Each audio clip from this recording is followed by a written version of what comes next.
All right, let's get started. Hello everyone, welcome to ASIC seminar series. I'm John, the seminar coordinator, and I will be with Kathy, who is our communication specialist, as today's moderator.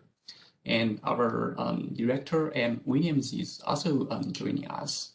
And today we are glad to have our speaker, Professor and Sobel, joining us from Columbia University. Before he gets started, I just want to let you know that this seminar is being recorded, and the video recording will be later available on our YouTube channel. Please feel free to check it out. And our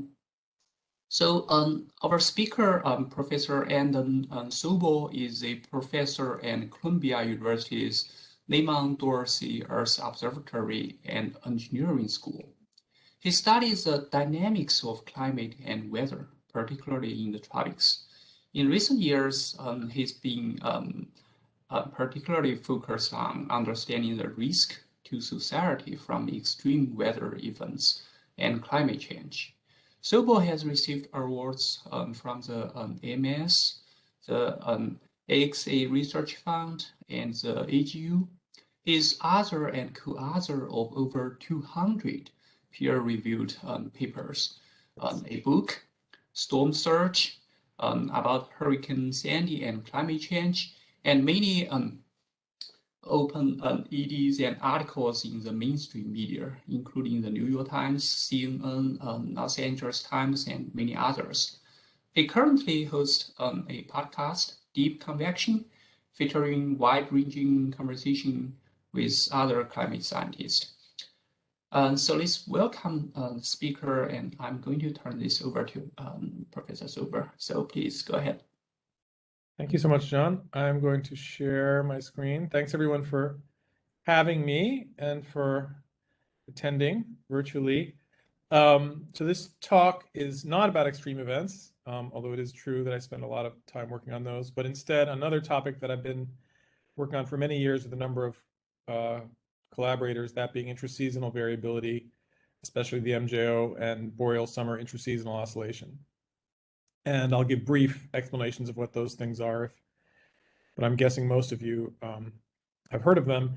And this talk is based on work with a number of co-authors over the years, but the most important ones are Eric Maloney, with whom I did the first couple of pieces of work that I'm going to talk about, and then Shuguang Wang, who's now was at Columbia for many years and has now left. He's a faculty member in Nanjing in China, and the second half of the talk is going to be based on work that he's really did, and I played a supporting role. But hopefully it fits together into one sort of coherent whole. So here's an outline. I'm going to talk at the beginning about the whole idea behind this talk is moisture mode theory for these modes of subseasonal variability, and I'm going to say what it means when we say the MJO is a moisture mode and why we think it's an appropriate term to use for it. Then I'll give a simple theory that Eric Maloney and I developed about 10 years ago to try to explain the MJO, and it's been improved by others since, and most particularly some new work by Shuguang Wang and me just published. It's actually 2022 that it came out, sorry, that goes a step further by explaining both the MJO, which is most prominent in northern winter, and its counterpart in Boreal Summer that has some different properties and has a somewhat distinct literature on it, and we get both of them out of one model. And so we think that's noteworthy. And I just lost my, okay. So first, what is the MJO? And I should say, this is a theory talk, so it's going to have some equations in it. I'll show them, but I won't dwell on them too much. If they go by too fast, you can ask me afterwards, but if you miss the equations, you don't lose that much, because I'm not going to explain them in detail anyway. But I have to show them because that's really what the material is about. So first part of the talk is about what is the MJO. Okay, so I'm going to try to answer that, and I'm going to talk about the role of surface flux and radiative feedbacks in particular.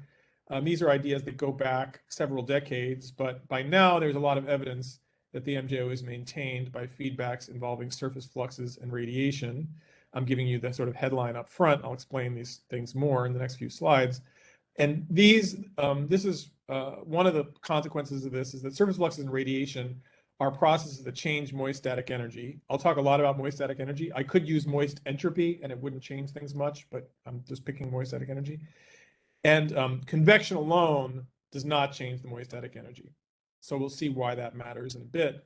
But the moist static energy is defined here as it's the total energy excluding the kinetic part. So it has a sort of a temperature part, like an enthalpy part, then there's a humidity part. Cp is the heat capacity, constant pressure. LV is the latent heat of vaporization. Q is specific humidity. This is GZ is a potential energy term. And moist static energy is conserved for a moist adiabatic process. It has to also be hydrostatic, but that's not something we need to worry about too much here. It's changed by surface fluxes and radiation. So I'm going to talk a lot about that. And it's also relevant to keep in mind that for many tropical disturbances, this is not a theoretical fact about moist static energy. It's just a thing that happens to be true in the tropical Earth's atmosphere. The temperature perturbation associated with most tropical weather disturbances is small in these energy units compared to the humidity perturbation. So I'll often talk about moisture and moist static energy as though they're interchangeable. Really, they're not. It's just that the perturbations in moist static energy in the tropics are dominated by perturbations in moisture. So I'll try not to say this over and over again, but some things I'll say from here on will make more sense if you can remember this. Okay, so first of all, the MJO. Let's see, I left out the slides where I say what the MJO is. Did I put them in here? No, I did not. Well, we'll come back to what the MJO is in a bit. I'm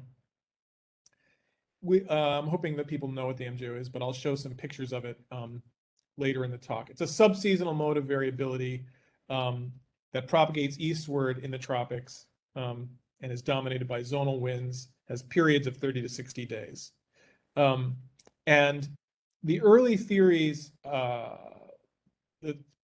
from now it's getting to be like 35 years ago by Kerry Emanuel and David Nealon, that's where my account of the theory starts, although there was a little bit before that, portrayed the MJO as a Kelvin wave. It kind of looked like a Kelvin wave because it has zonal winds and it goes eastward. An equatorial Kelvin wave looks like that.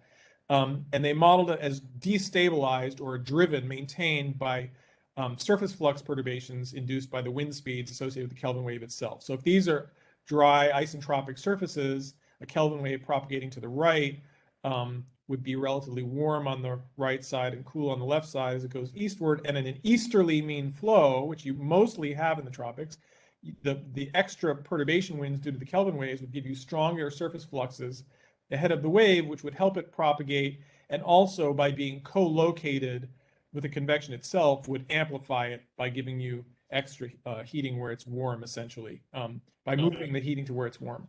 So that was the early theory, and called WISHY, Wind-Induced Surface Heat Exchange, was Emanuel's acronym for that. And we now don't really quite believe that anymore, and I won't go into the whole history of it, but one of the pieces of evidence is that the real MJO doesn't quite look like that. Here's one snapshot from one MJO event from a nice paper from Tokyo led by Shui Chen with Bob Howes and Brian Mapes, and it's showing a map of a satellite feature related to convection. That's in the colors. You can think of that as rain or OLR-like feature. And then the low-level winds are shown in the vectors.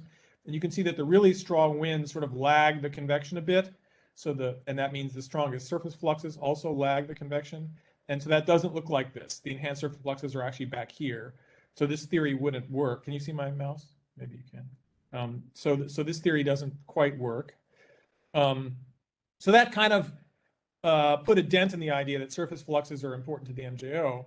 But, and also the other problem with that early theory is the MJO isn't a Kelvin wave. So this is a famous Wheeler and Colladis diagram, Matt Wheeler and George Colladis, published over 20 years ago. So it's outgoing long wave radiation with a red background removed, plotted as a function of zonal wave number on the x-axis and frequency on the y-axis, and the dispersion curves from Matsuno's equatorial wave theory on a beta plane are given in the solid curves. And you can see that there's Kelvin waves here, Kelvin waves along one of the dispersion curves, but the MJO is sort of distinct. And really what that is that the the MJO, although it has Kelvin wave-like properties, it also has Rossby wave-like properties. You can see that there's gyres here, these sort of circulating disturbances of meridional winds. The MJO isn't quite a Kelvin wave, and it doesn't have the surface fluxes in the right place for the Emmanuel theory. On the other hand, there's a lot of evidence that suggests that the net flux of heat in and out of the surface is important to the MJO, despite that early theory not quite capturing it right. And this is a map that helped convince me of this about 15 years ago.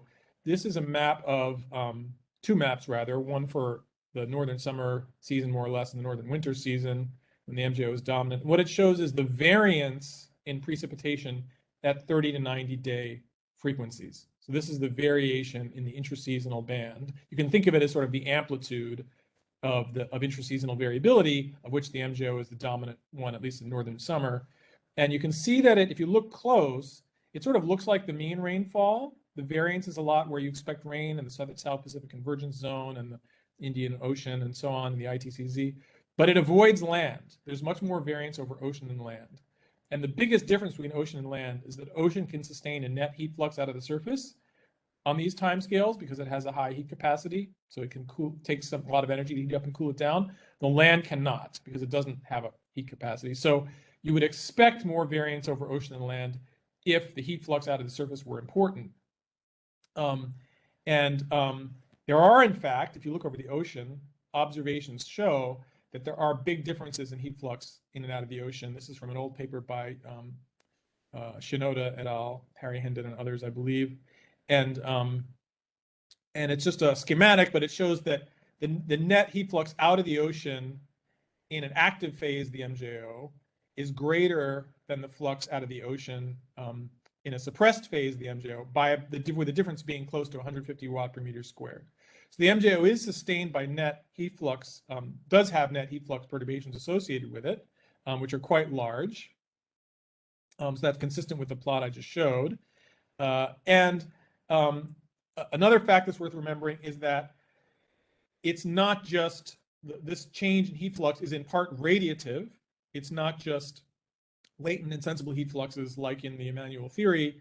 Rather, there's a big change in radiative flux. And although the cooling and warming at the surface is mostly by shortwave, there's a long wave perturbation associated with the greenhouse effect of the high clouds in the active phase of the MJO that's about the same magnitude. So when you have high clouds associated with the MJO, they do a greenhouse warming of the atmosphere and a shortwave cooling of the ocean that are about the same magnitude. So they act like a surface flux in that they transport energy from the ocean to the atmosphere and back and forth, even though they're doing it at different wavelength ranges. So this is all to say that this plot shows you that there's net surface heat fluxes seem like they're important to the MJO. This shows you that the net surface heat fluxes exist. And this is saying that part of the, even though they're radiative, I'm going to now talk about, in the rest of the talk, I'm going to talk about radiative feedbacks in the atmosphere. But you can remember that those are associated with the flux in and out of the surface, even though there's this long wave, short wave sort of compensation going on. Okay, so just because the surface flux variations exist doesn't mean they're important to the maintenance of the MJO, but there's more evidence for that. There's this kind of modeling experiment has been done a lot of times, and it doesn't always give the same answer, but here's one where it gives this answer. So this is a bunch of experiments done by Darg and Frierson some years ago with an older version of the GFDL model. And this is showing low-level wind, zonal wind, which is a marker of the MJO, versus longitude on the x-axis and time on the y-axis. So this shows eastward propagation, that it's slow in the Indian Ocean and speeds up in the Pacific. That's what the MJO looks like. And the lower plot is the same model, but where you don't let the surface winds affect the surface fluxes. So the surface fluxes are set to a climatology, and that strongly weakens the MJO. So that sort of supports the early Emmanuel theory, suggests that surface fluxes are important. But I've just said radiation is a big part of the surface flux. So, and now the evidence suggests, and I'm not going to go through it in detail, there's a lot of studies suggesting, and I've become convinced that the radiative feedback is probably the more important one, that when you have an MJO event, the high clouds warm the atmosphere and cool the ocean, and that warming of the atmosphere is a source of moist static energy that maintains it. This is a plot from Anderson and Kwong. This is an idealized set of experiments with a high-resolution global model that tries to quantify this, and it's showing how much different processes reinforce the moist static energy anomalies, which are mostly moisture anomalies associated with the MJO, and the long wave radiation is by far the dominant one. And there's a lot more evidence than that, but including this nice paper by Arnold and Randall that did it with a different model. But let's just say it's some combination of radiative and surface flux feedbacks that help maintain the MJO. Another thing we know about the MJO from many, many generations of experiments with many climate models, a lot of models in the past at least, and maybe still to the present, had simulated the MJO as being too weak. But people have found that you could strengthen it in almost any model where it's too weak by making the parametrization of deep convection more sensitive to free tropospheric humidity. That is, don't let the convection punch through a layer of dry air in the free troposphere. And you can do that by increasing the entrainment in the convection scheme or the downdrafts or a number of ways. But this is an example. This is showing, again, the Wheeler-Coladas diagrams. Now, this is from I picked a NOAA model since I know Essex is associated with NOAA, but we've done this in other models, and many groups had done this long before we did it. I didn't. This isn't my invention. We just were picking up an idea that was in the literature earlier. So this is showing the observations. If you look in the lower bottom, this blob in the lower right is the variance associated with the MJO. This was one version of the GFDL model, which had the MJO much too weak. And when we modified the convective scheme to make it more sensitive to free tropospheric moisture, we get a stronger MJO. Now you get biases when you do this sometimes, and this is why not everybody does it in every model, but we know that to get a good simulation of the MJO, you want the convection schemes to be sensitive to humidity. So I've very rapidly gone through three sets of facts about the MJO. One is it's not a Kelvin wave, even though it kind of looks like one. Another is it's destabilized by surface fluxes and radiation in some combination. And the third is it's sensitive to moisture. It needs to know what the moisture is in the free troposphere in order to work right. And so that sounds like what some of us have started to call a moisture mode. And I've listed just a few references of many. Not everybody who talks about this uses this term. There's disagreement about what it means, but I'm going to say what I mean by it. And these three things are a good start. But my core definition of a moisture mode means that it's a mode that would not exist in a dry atmosphere.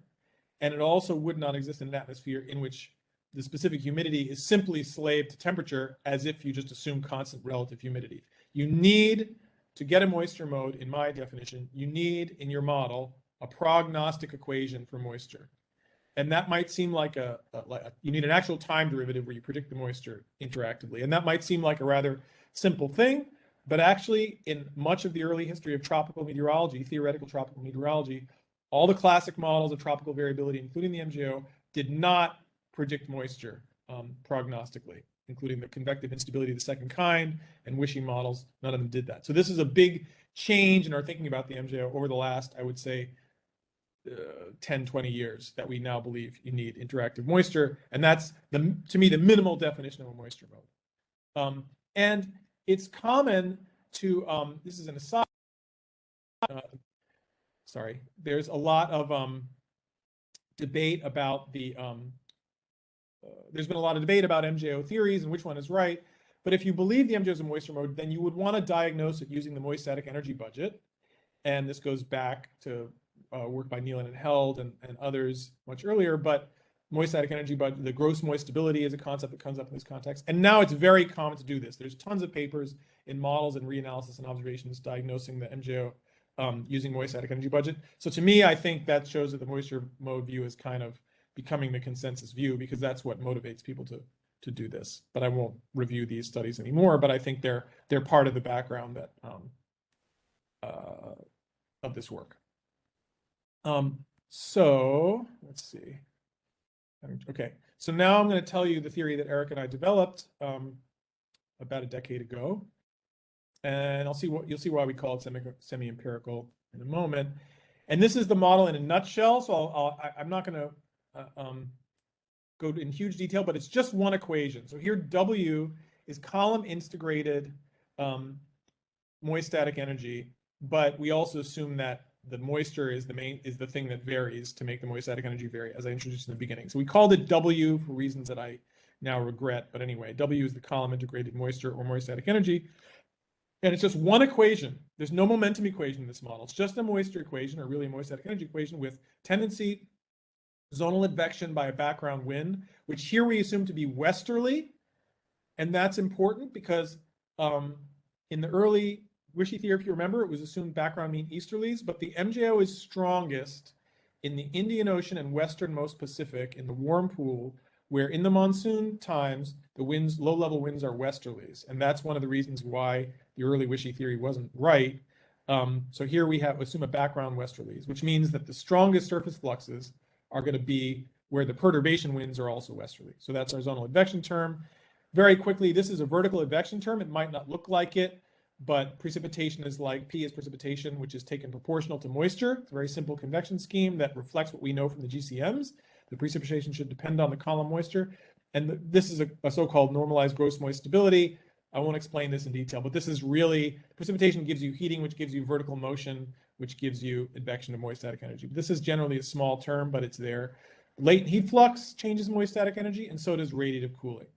And radiative cooling is taken to be have a term, a constant term, which is not shown, plus a term that varies linearly with precipitation. So the more it rains, the more there's an increased greenhouse effect, which adds moist static energy to the column and reinforces the variability. So this is our moist static energy equation is all we have. How can I get away with not using a momentum equation? You need to know what the winds are because they affect the advection and they affect latent heat flux here. Well, we compute the wind by assuming it has a gill structure. I showed you only one picture of the winds way back here. This is a snapshot. But if you look at this, I have westerlies and then I have gyres to the north and south of it. And if you go and look at the gill model, Matsuno-Webster gill model, really, a theoretical model that assumes if you have a steady heating at a spot like where this donut is, then the steady response of the low-level wind looks like this. It has easterlies ahead of it and westerlies to the rear. This part, the part to the east is the so-called Kelvin component. The part to the west is the so-called Rossby component associated with these gyres. And and this is what the MJO winds look like because the MJO moves slow enough. The stationary response has time to set up. This is well documented. And so we just assume that the winds look like this. We use a Green's functions approach, which I won't explain in detail, but if you know Green's functions from PDE theory, you know what it is, where for any heating, we just use this form of the, to compute the zonal wind. It's just the zonal wind only. We don't have meridional wind in this model. It's a one-dimensional model that assumes a fixed vertical structure and a fixed meridional structure. And so we can compute the winds, and you can notice that the strongest winds in this model are to the west of the heating. These westerlies are stronger than the easterlies aloft. That's the factor of 3 here. It has to do with the group velocities of the Rossby and Kelvin waves. But at any rate, that's a feature that's there in the observations, and it matters to how this model behaves. So we assume that's the winds. From this, from W, we know P, and we can compute the flow field, then we can compute the evaporation. We can do all these things. And if you put it all together and you linearize it, assuming low-level westerlies, as I just talked about it, and do the normal thing, so your solutions are wave-like, but with a growth rate sigma, and you look for the fastest growing mode. Okay, how about now? Oh, yes. Yeah, it's quite confusing. Instead of having a mute button, it says you have to hit *6, and if somebody else is talking when it says that, you can't hear what it's saying. All right, I'm just going to hold the phone to my ear and try to continue. I don't know what's going on, except I don't use WebEx that much, so if this has happened in the past, it is what it is. So there's the screen. So how are we now? Okay. Yeah, that looks good. We can hear you. Sorry for this. This is not. No, this it's is okay. not normal. I mean, it's probably something with my machine, but it's hard to diagnose when it just spontaneously does it. Anyway, okay. So we're doing linear instability theory.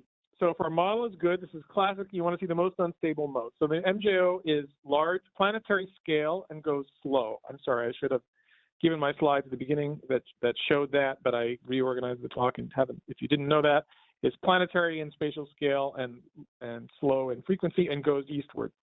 That's what we want to see, and it doesn't quite happen. So this is the first result from this model. It is unstable, due in fact to the Wishy effect, but it goes westward. So we have the most you get actually the strongest growth at a wavelength that's not quite planetary scale. It's really around zonal wave number 7, but that's a function of the scale associated with this Gill model, which is somewhat tunable. There's a scale L here that depends on a damping parameter, so you can make that a bit larger or smaller. So it's not too bad, but these phase speeds are a little bit westward, which is not quite right. Now, it's occurring in a region of mean low-level westerlies, so maybe the mode, when you count advection, would still go eastward, but it doesn't seem quite right. What's going on with this model is that it's quite simple. The strongest winds here lag the convection by part of the period, as in observations, but that means that the fluxes want to cause the convection to move westward, because the strongest fluxes are in the west, and so they want to make the convection go westward. And this model is basically just a blob of moisture that's trying to figure out which way it should move by some combination of fluxes and convection. So what you need is you need a source of moist static energy that leads convection to the east to produce eastward propagation. And there's a few ideas of what this could be. I've written a couple of them down here, and we talked about them in the paper. But the one that I now think is right, at least over the Indian Ocean, which is where the MJO most often tends to grow in amplitude, is that zonal advection can do it. Because over the Indian Ocean, you have a positive mean background zonal gradient. I'll show that more in a few more slides, but you have more, it's more humid over Indonesia and maritime continent to the east than it is over East Africa to the west. And so easterlies bring in moister air, and we saw this very clearly in the Dynamo Field campaign in 2011 and a paper we wrote about it a few years after. So we think this is what does it, and when you add that,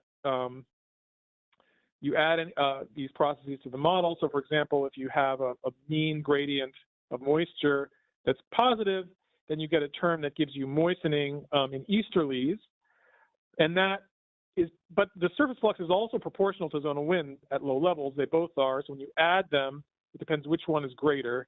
It will determine the direction of propagation in this model. If surface fluxes are stronger than zonal advection, they'll go westward, which is not right.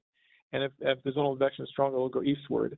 If it goes eastward due to this mechanism, though, it turns out, this is a bit of a technical point, but then it turns out that it causes damping because of the way the phase lines up with the convection itself of the net moist static energy source. And so that in this case, the only process that can destabilize the mode, that can drive the mode, is the radiative feedback. So there's this competition, you know, both surface fluxes and radiation are sources of moist static energy, but, and so either one, in principle, could help drive the MJO.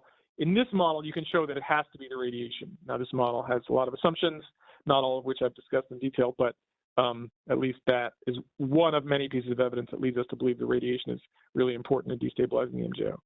Okay, anyway, if you do all this, you get instability and eastward propagation at all wave numbers, but if you add just a tiny bit of horizontal diffusion, it kills the high frequency, the short wavelengths, and you get the largest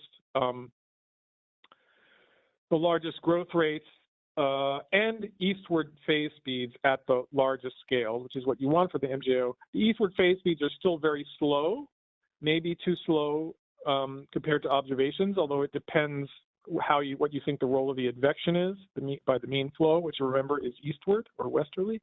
But at any rate, we think this model is getting closer, even if its eastward propagation is debatably too slow. This model was improved upon by Angel Adames and Daehoon Kim a few years later, who added meridional advection to it. And the idea basically is that the Rossby gyres associated with the MJO, these sort of cyclonic or anticyclonic circulations, depending on the phase of the MJO you're talking about, that are off the equator, either bring in dry air from the subtropics to the equator or don't, depending on the phase, in such a way as to help make it propagate eastward more quickly. And this is the dispersion curve they came up with, plotted on top of another Wheeler-Collattis diagram. They argue that it's actually dispersive and kind of Rossby-like, although going eastward instead of westward. I don't want to talk about that in detail, but just saying they improved upon the model by adding meridional advection of moisture. Okay, but it's still a moisture mode theory with surface fluxes, radiation, and advection of moisture being the things that make the MJO go. So now the last part of the talk, which maybe we'll manage to do without technical issues, is where we try to bring in this other northern summer mode. And this is really Shuguang Wang's work, at which, as I said, I played a supporting role. So here now to show a bit more about the MJO, this is a plot from, or really a schematic from an old paper by Ben Wang, and I believe it was one of his students, Rui, showing the different paths that intraseasonal oscillations can take through the warm cool region. Some of them go straight eastward, some of them go northward, or some combination between. There's a little bit of a southward path. It depends on the season, which one of these is favored. But when that goes pure northward, or at least largely northward, we often call it, and when it occurs in northern summer, it's often called the Boreal Summer Intraseasonal Oscillation, BSISO, rather awkward acronym, but which I think is due to Ben Wang, but who wrote a lot of the early papers on it, but somewhat different than the MJO, and the degree to which it's different has been debated. This is what you get. This is a plot based on an index that Shuguang developed, where he does composites, so you can think of time running down, and these are latitude, longitude maps of precipitation anomalies in northern winter and northern summer. And the MJO is the winter one, and you can see it mostly goes eastward, and the variance tends to be concentrated on the equator. You can see these blue blobs going eastward, for example, as time goes on. Whereas in the northern summer, you have these rain bands that tend to be tilted northwest to southeast, and you can see a sense of northward as well as eastward propagation. If you watch this blue blob in the middle, you can see it going northward across India and Southeast Asia. And so the question is, are these the same or are they different? And one relevant fact here is that the theoretical literatures have treated them quite differently. The northern summer mode, in fact, is often modeled as though it didn't vary in longitude at all, but was in rather, symmetric, axisymmetric, at least within the Indian Ocean sector. And so it's often plotted, for example, in this early theoretical paper by Nanjun Dai et al. Hofmüller plots that with latitude as the space coordinate and time on the x-axis, whereas the MJO is often thought of to vary only in longitude. These are the EOFs used to define a popular index showing the structure of the MJO in wind and OLR. I won't explain these in detail, but the main thing you want to see is they have longitude at the axis. The MJO is thought of as going eastward, the BSISO is often thought of as going northward, and they're often portrayed as just having entirely different mechanisms. We're going to argue that their underlying dynamics are the same, even though they manifest differently depending on the season. And so what we're going to do here is try to explain them both. Again, a model that I'm not going to explain in detail what these equations are, except to say we assume a vertical structure, a single vertical mode. This is the same as in most theoretical tropical dynamics for the MJO and other disturbances. So when you do that, you end up with a set of shallow water type equations, but these are moist. So they have a bunch of moist processes. They have a cloud radiative feedback. They have a Newtonian kind of cooling for radiation. They also have a, for the cloud independent part of it, they have a vertical advection associated with the so-called gross moist stability. This is really, again, a moist static energy. The moisture equation is really a moist static energy equation. So this is the vertical advection term. If you can't see the cursor as I'm waving it around, please somebody tell me, because I'm waving it around as if you can see it. This is a wind-induced surface flux term. This is a precipitation term. Again, precipitation is proportional to moisture, reflecting what we know from the GCMs. Then we have zonal and meridional advection. So this model, which looks messy, but it actually has in common many, many, many theoretical models of the MJO as well as other tropical disturbances. The main new thing is that including both meridional and zonal advection. And there's issues with including zonal advection. We're really thinking of it as being, because the zonal moisture gradient, these gradients are then fixed. These are part of the background state, and the perturbations are the dependent variables, U and V, or the winds, for example. These are taken as constants, and the zonal moisture gradient can't be constant on a periodic Earth. So, but we're just thinking of this as being in the Indian Ocean sector, even though we're going to use Fourier spectral analysis as though it was a periodic domain. It's a little bit inconsistent in that way, but you can complain in the questions if that disturbs you, and we can talk about it. But the main thing here is including both advection, and this was done also in a study that happened around the same time by Fayaz Ahmed at UCLA. Very nice work he did. The thing that we did is different is to look at the different seasons, and I'll show that in a moment. So moisture advection, like radiation, is a process that was ignored in historical models. We think you need both zonal and meridional moisture advection now to explain these intraseasonal modes, both the meridional and zonal gradients of moisture being advected around by perturbation winds. Here's what we assume about the basic state. So here's a picture of the Walker circulation. And in the Indian Ocean sector, because it's rainier over the maritime continent than over East Africa, moisture increases eastward, and that again affects this term. And that gives us, as I was saying earlier, that gives us moistening when the winds are from the east to the west, when they're easterly. And it turns out from observations, this is reanalysis-based data, that if you plot the latent heat flux and the zonal advection of moisture as a function of the low-level wind for intraseasonal bandpass anomalies, you find that the horizontal advection wins, as our model assumes. So when you have easterlies, you have a reduced surface flux because the background wind is westerly, so you reduce the net surface wind speed, but you moisten by zonal advection more, so you have a net moistening in easterlies, which is critical to how this model behaves, which is why I'm spending a couple slides on it. Okay. Yeah, so now some math. This is going to go by way too quickly, but so don't worry if it's too quick, but hopefully a couple key points will come across. We assume in this model, unlike the previous one, we do not, we are not assuming anything about the horizontal structure. We're not assuming anything about the meridional structure. We're not assuming it's a Gill model. We're solving the full set of equations on the equatorial beta plane. These YU and YV terms are the Coriolis terms. So we have in principle all the modes, and you get, if you don't know it, don't worry, but if you know the classical theory of equatorial waves, you boil it down to one equation for meridional wind, which looks like this in Matsuno's paper. This is what we get. It's different because of all the moist physics. There's some complicated coefficients, which are complex. And you get a dispersion relation that relates frequency to wavelength, which is 8th order, quite ugly. It's a linear system, but a high order linear system. If you make the so-called long wave approximation, if you don't know what it is, don't worry about it, but it's a reasonably justifiable approximation. You can get it down to 4th order, which is still a bit too complicated to solve with pencil and paper, but you can solve it numerically. This is the messy thing. It doesn't really mean anything. It's all just a bunch of symbols, but it is 4th order. You can believe me. This is the relation between wave number and frequency. And but here there's two kinds of solutions. There's a V equals 0 mode, which is the analog to the Kelvin mode, no meridional wind, or a thing that looks like what you get in the Matsuno theory. So these are the Hermit polynomials as functions of meridional distance times a Gaussian term in meridional distance y. We're now on the beta plane. But these coefficients, C and eta, are complex now. So whereas in the dry, this is the key thing, if you know the dry theory, if you don't, apologies, but if you know the dry theory, everything decays with wavelength, with distance from the equator.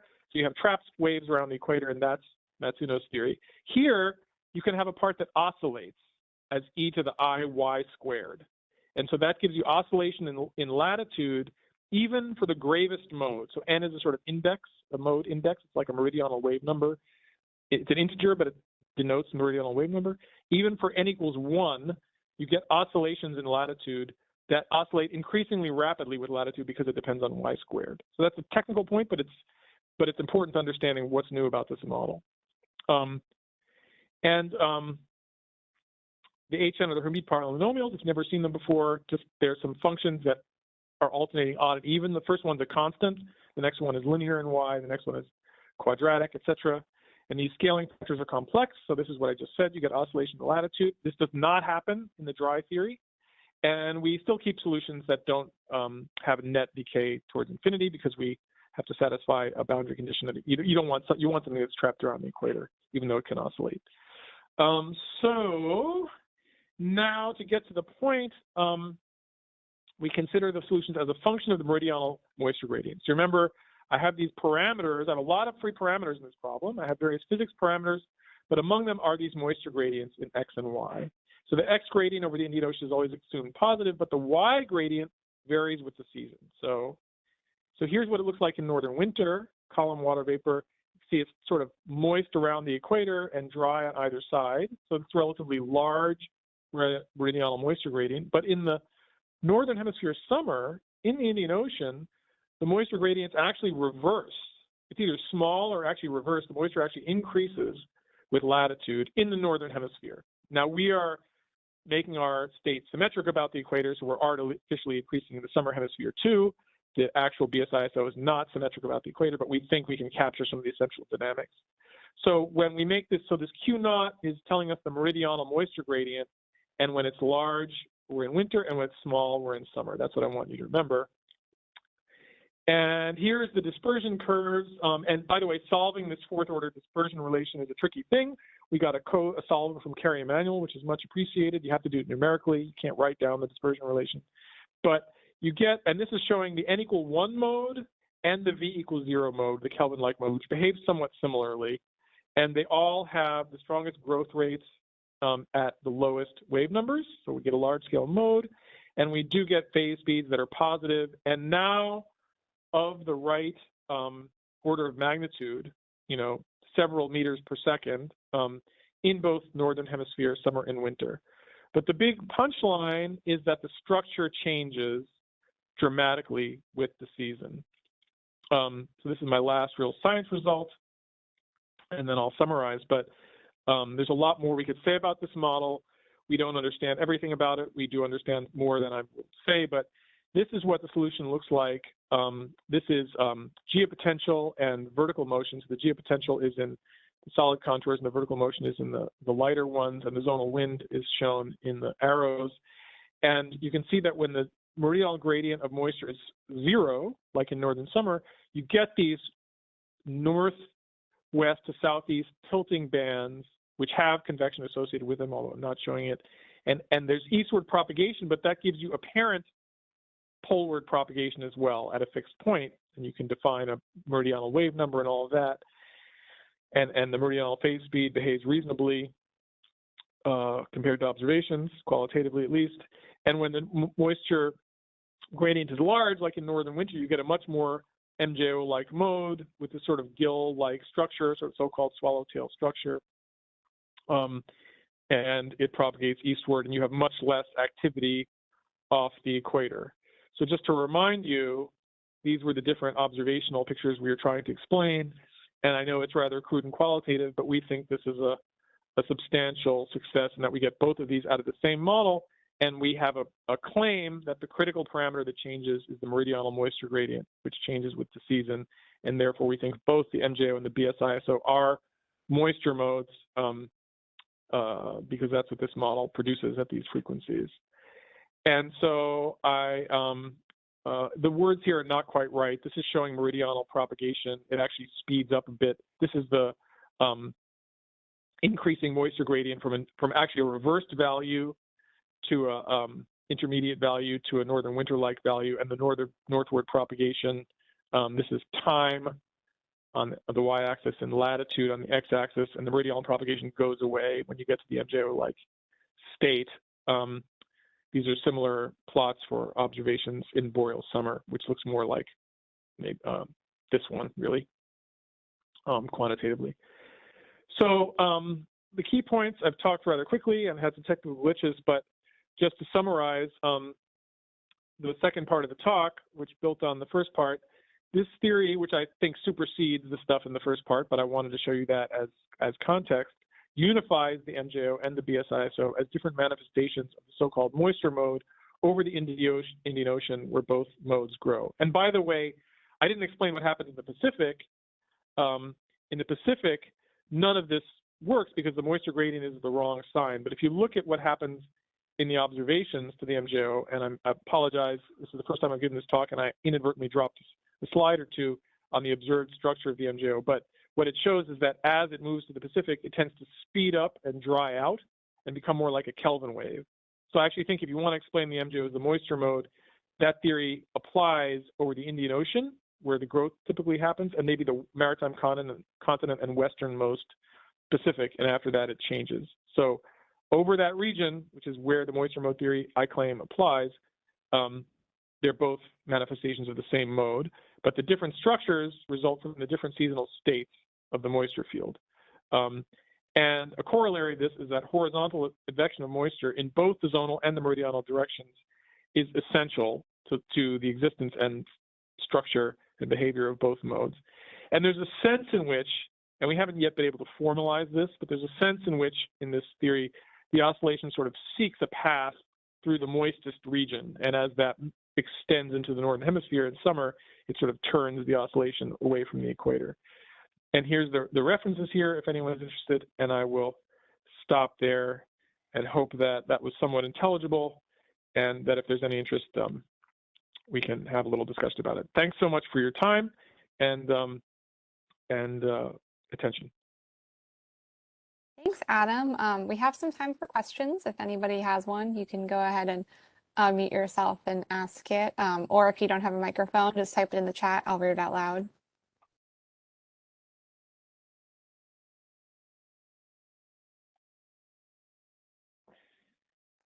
Yeah, go ahead, Mike. Yeah, sure. I'll ask one. I wondered, Adam, if you see the same sort, if you could diagnose from, say, like a reanalysis of your choice, whether you'd see the same like diagnostics of your model embedded in, that more complex system. And then I guess the other question I had, which is a little bit related, is can you explain the the range of periodicities that we observe in the real MJO? Thanks. Yeah, sure. So about the first one, so there's now a lot of studies that have done that. I've been involved in some of them. I didn't put up here the ones that I was involved in, but there's now a lot of studies in both reanalysis and models, and occasionally field data sets, although they're harder to use for this purpose without putting them into reanalysis, but doing moist static energy budgets, which is what your really first part of your question was really asking about, for both the MJO and BSISO. And they generally show results consistent with what I'm saying, which is that although with considerable uncertainties, it's by which I mean in part, when you try to do a moist static energy budget, it's hard. Even for a GCM, it's hard. Even for a model that conserves moist static energy perfectly, it's actually really, really hard to close the budget. You need to like save every time step and do things in a very, very careful way. We have a scientist here, Kuni Inoue, who's done it and can tell you it's a lot of suffering. And to do it in reanalysis is worse because the reanalysis doesn't actually conserve because of the assimilation terms, the observational update terms. So there's always big uncertainties in the budgets, but nonetheless, we believe that doesn't change, that doesn't dramatically change the answer. It just means that you have, it looks like that error is random, and I won't try to defend that claim, but it looks like the error is random, so that you do see that the oscillation is in both seasons, that radiation is reinforcing it, surface flux is to some degree reinforcing it, the relative proportions between those two depend a little bit on the product and who's doing the work, and that the advections of moisture are important. So all these things are generally supported by these studies, and the challenge in my view has been to put it into a predictive model that it captures that in some simple way and produces a mode with the right structure. Why do those balances of terms imply the structure of the thing that we observed is not at all obvious? So that's what the theory has to do. But I think there's a lot of support for this view in these analyses. About the periodicities, yeah, the MJO, some people say 30 to 60 days, some people say 20 to 90 days. There's sort of a range, and it depends to some extent on what what you count as an MJO event and what you don't. There's a gray area, as Paul Roundy has pointed out in some of his work, between the fastest MJOs and the slowest Kelvin waves is kind of a gray area. And similarly, the Boreal Summer mode, there's a faster and a slower one. There's a sort of, people talk about a sort of 10 to 20 day one and a sort of 30 to 60 day one. It's the latter one that I think I'm talking about. Yeah, I think I just inadvertently left the slides out. If we wanted to take time, I could probably dig out the observational pictures to show that. Let's see, no, I lost it. So yeah, sorry. If we have lots of time, I could dig out the pictures, but did that answer the question? Okay, thanks, Mike. Yeah, thanks. Do we have any other questions?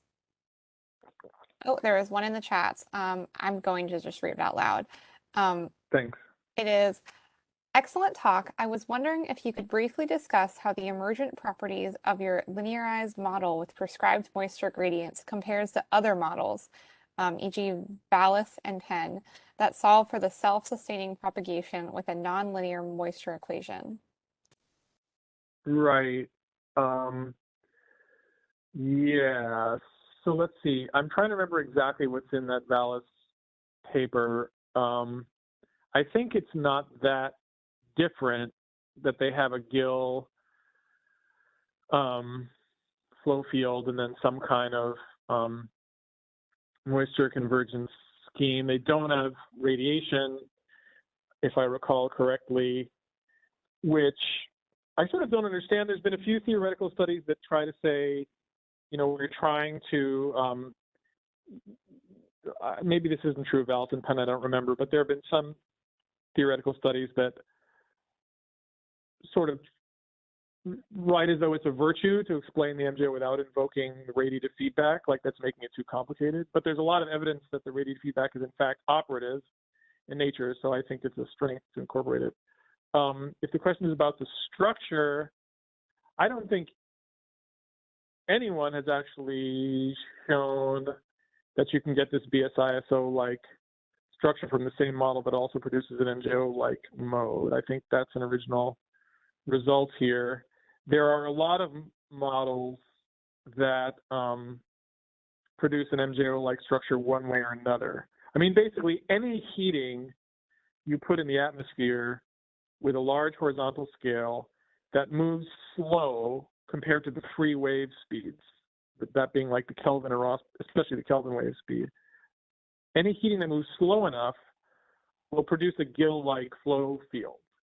So to get this type of flow structure that you see in the lower panel here is not at all difficult if you can make a heating move slowly.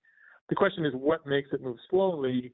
And I think that question revolves around the dynamics of the moisture field and the physical processes involved. And different people assume different things about these things. But the reason we like this model is, in fact, that it is consistent with what a lot of diagnostics have shown about the different terms, at least qualitatively. Like we think there's a lot of evidence that radiative feedback is important from observations and higher resolution models, and same for the advection terms. Am I answering the question, or did I miss it, the point? Thaddeus, you can.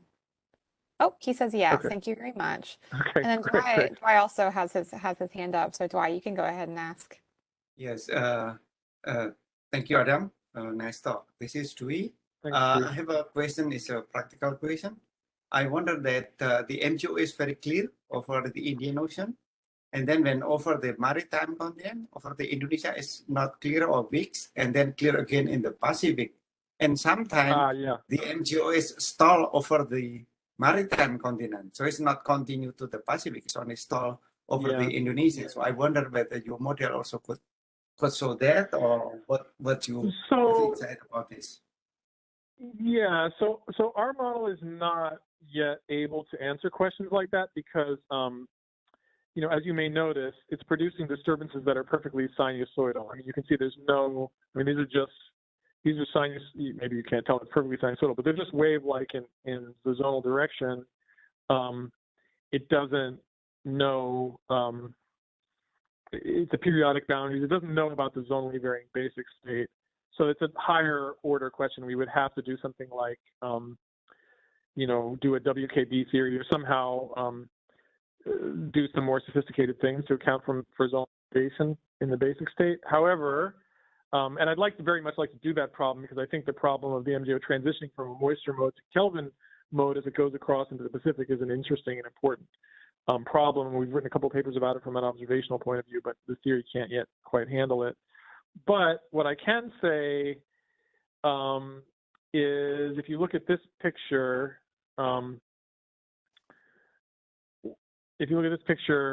right, this is our argument for why the MJO gets weak over the maritime continent. It's just that you're inhibiting the flux out of the surface because you've got a lot of land there.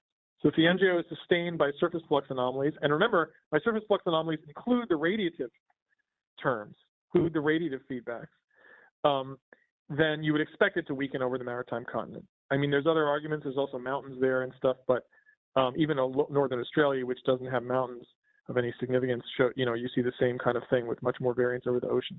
So that's our argument for it weakens over the maritime continent. As to why it sometimes doesn't emerge the other side, Daehyun Kim and I and another co-author actually wrote a paper about that a few years ago, not using this particular model. It was more of a diagnostic study, but I do have one slide that sort of shows something from that paper. If I can find it, it was in one of these guys. Where did I put it? I can't remember.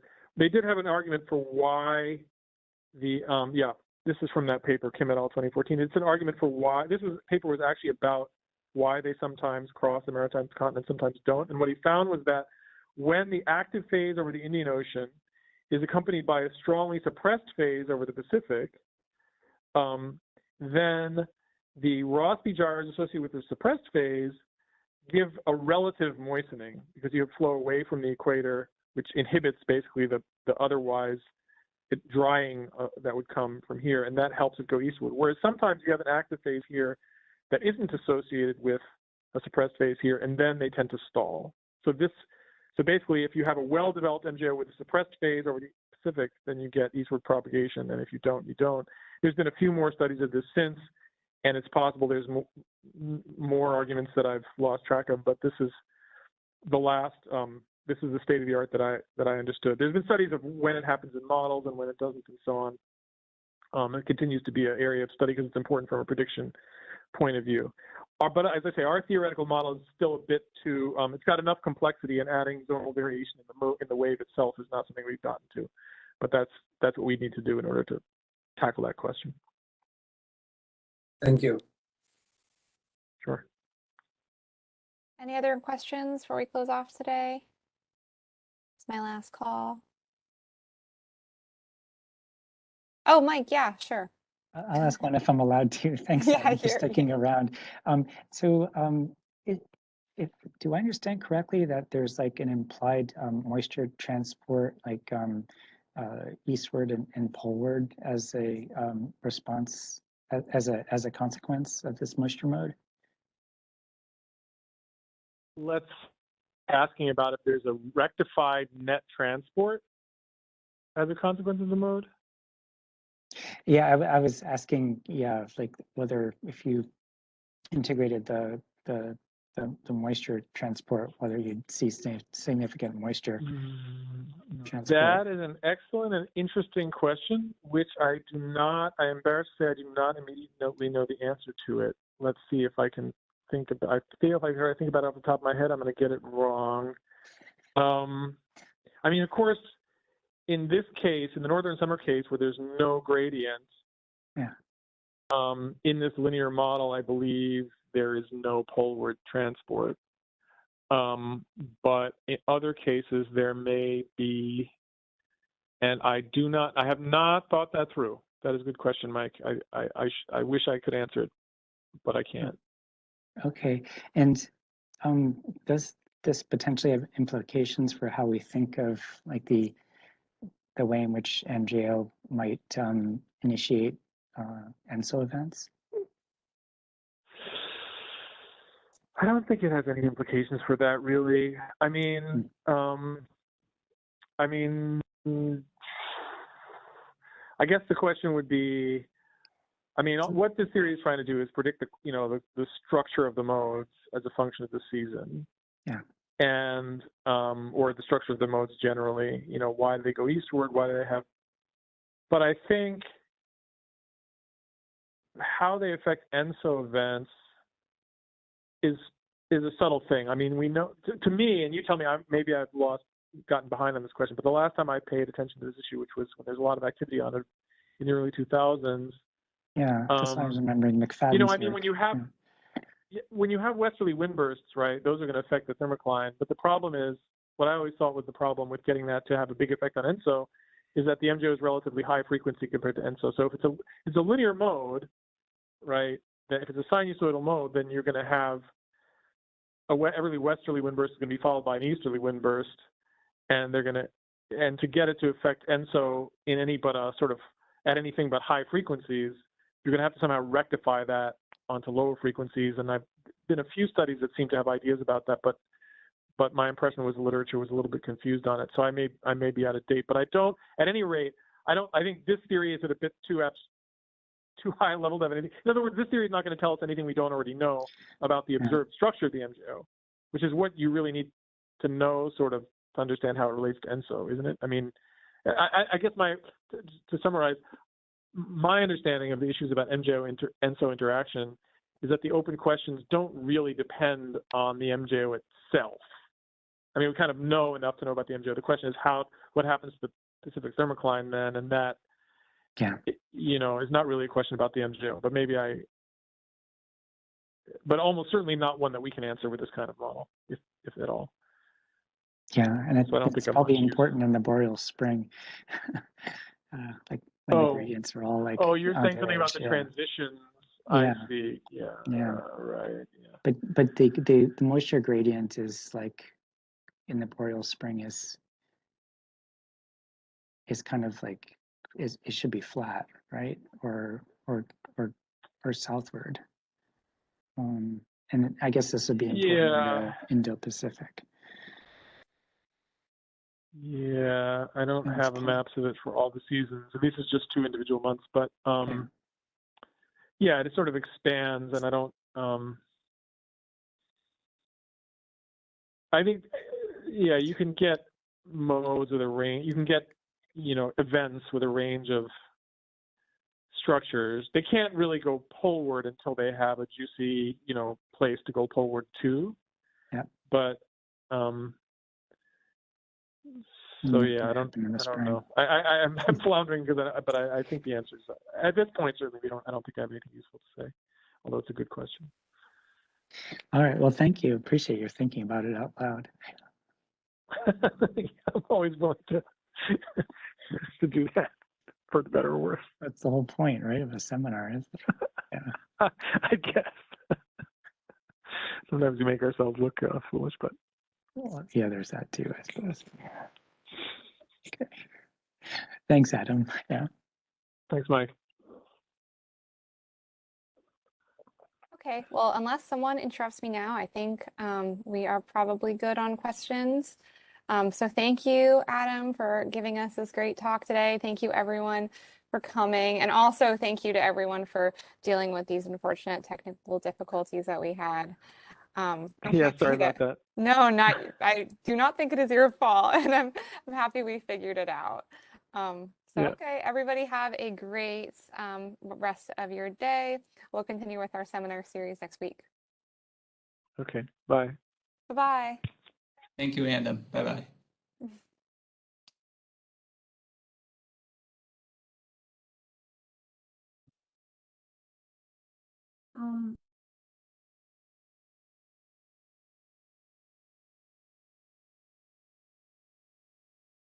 Did someone have a question? I thought I heard. I guess not. Okay.